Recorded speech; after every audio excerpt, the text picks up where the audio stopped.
Hey everybody, Kate Payne here from Standing Out Online, which presents our new Coffee with Kate. And today we have Ginger Johnson from, you are way out in Washington? Oregon. Talent, Oregon. Oregon, okay. Yes, Then it you've been, hasn't gone anywhere. posting all this stuff about Wyoming and you got me all confused.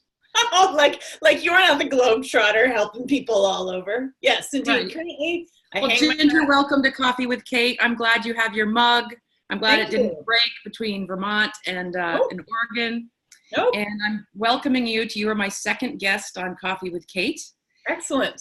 And so it's a very short little interview series. And it's for me to talk with people who I have enjoyed working with, which I was happy to have you work with me as a client. Influencers, I've got a lot of people coming up in the queue who are going to be having coffee with me. Excellent. And what I want to talk to them about is story, because that's what I'm about. I'm about using your personal story and especially about how you use your personal story in your LinkedIn profile. I also want to commend Ginger on how she has taken to video on LinkedIn like nobody's business. And she's done a great job.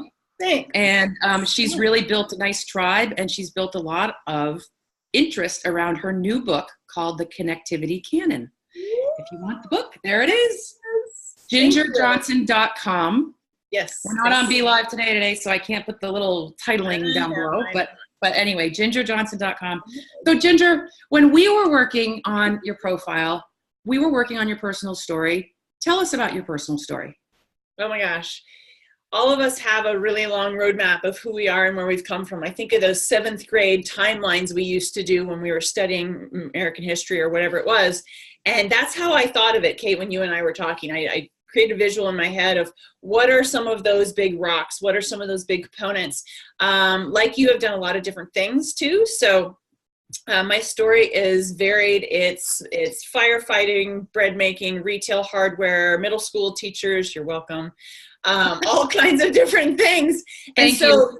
To knit your story together is a really big challenge, because you literally have this huge pile of yarn, as it were, and you're thinking, well, what's the most important, or what do I think I want to share? Don't think about that stuff.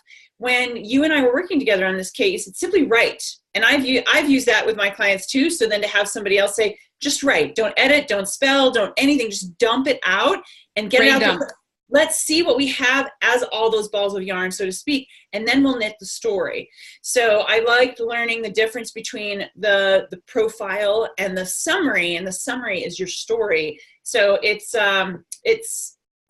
fun to write because you get to talk about yourself to yourself, like, oh yeah, how about that? Oh yeah, how about that?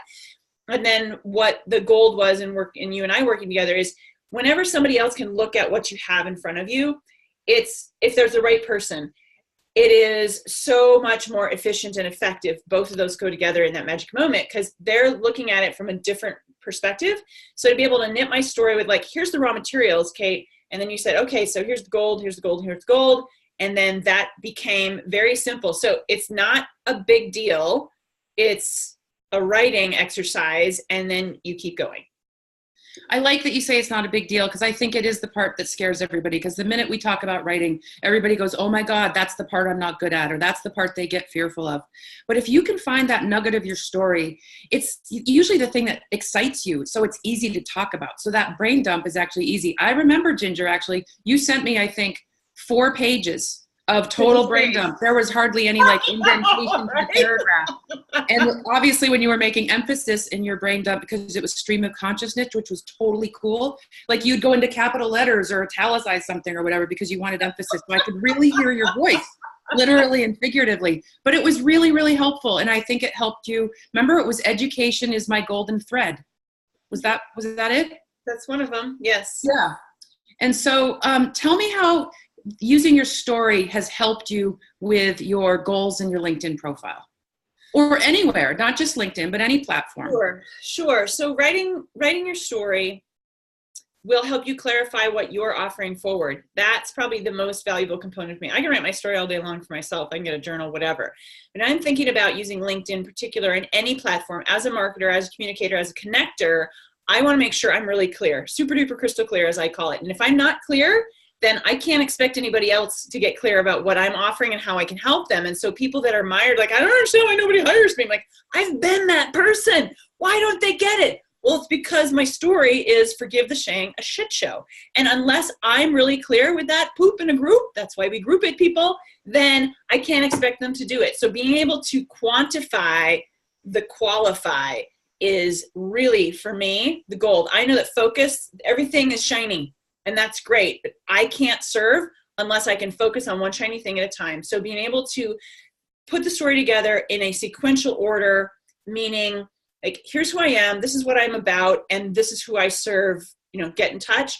It's really that simple. It's 1, 2, 3. Don't overcomplicate it. So that's one of the biggest pieces for me that has been cathartic, liberating, and fruitful.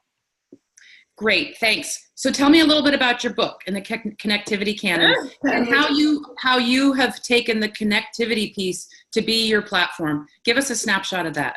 Yes, connectivity is my It is my concept. Think Brene Brown, vulnerability. Think Tony Robbins, transformation.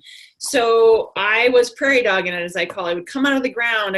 I've gone through reinvention, like some of us have, and women enjoying beer, previous business, still viable business, but I was not going to focus on that anymore. So what am I going to focus on? What am I going to go forward with? And I would pop out of the ground like a prairie dog, like, oh, I think it's going to be this, and then I'm going to go back underground, like, oh no, and I could pop back up.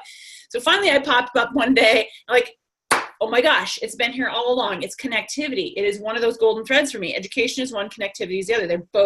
They're twins. Because without connectivity, without the relationships that we create and develop on purpose with a service mindset, nothing else matters. It sounds pithy and like, oh, Ginger, that sounds all lofty. Like, BS. It's the truth. Because unless we have relationships, unless we have this, we got nothing else. I spoke at a tech summit recently, and they brought me in to speak about the human side of technology. I'm like, that's perfect. Because unless we have an internal team of 2 or 50 or 5,000, whatever it is, we can't possibly think that we're going to be successful doing anything else. So connectivity to me is that connecting on purpose with the service mindset. The book is here because I wanted to be super duper crystal clear on my message. So I was clear, so I could be clear. And then, of course, to drive my empire building forward, because I truly am in that service mindset. I really want to help people. And I know I can build a living and a life that I really love as a further example of how that works. There's some stellar examples: Mel Robbins, Brendan Burchard, Ellen DeGeneres. Put your name on some of those big people who seem so damn happy that it's almost irritating. And like, they're happy because they are truly doing what they love, and they figured out that they don't have to be a starving martyr about it. I think that's baloney. And so the connectivity canon is my stake in the ground of, here's what connectivity is about. It's got the framework in there. It's bright yellow pages. Like, who does that? And it was a lot of fun to write. So that's what my book is. So we have a couple minutes left, a little less than that. So let's leave a really good value bomb or a knowledge bomb or a nugget with our listeners today on connectivity, something, anything, how people can get started or find a tool for connectivity. Yes, you got it. I'm going to give you 3 little nuggets. Okay. Huge nuggets. Minute and a half. Ready to go. Number 1, connectors listen. You go into a conversation, you start a contact, a first move, being the listener, not being the talker. Number 2, as that listener, you are interested. You're not trying to be interesting. You listen to listen. You don't listen to respond. A connector wants to know about somebody else first for all kinds of reasons, which we can do on Coffee with Kate version 2. and number 3 is everybody can connect. Like, that's a really big statement, Kate, and I believe it. The framework I developed to help people take the 7 elements of connectivity and say, okay, Ginger, you're so good at this, but you've been doing this for years. Yeah, and I had to develop a connectivity framework in my head too. So I was clear, so I can do it as it makes sense for me. And I firmly believe that if you're willing to put in the work, if you're willing to put yourself forward, which, by the way, is really fun and not nearly as painful as most people assume it is, get rid of that, then you can succeed. Awesome. Thank you so much. Thanks for making the time to be here. Absolutely. And where can people find more about your book? They can go to gingerjohnson.com. Of course, I have a profile here, courtesy of my fabulous LinkedIn coach, Kate Payne. And I'm on Twitter. I'm dabbling in Instagram, I'm not sure. And YouTube has a lot more of this. So stay in touch and let's connect. Thank you so much. Thanks, Kate. Cheers.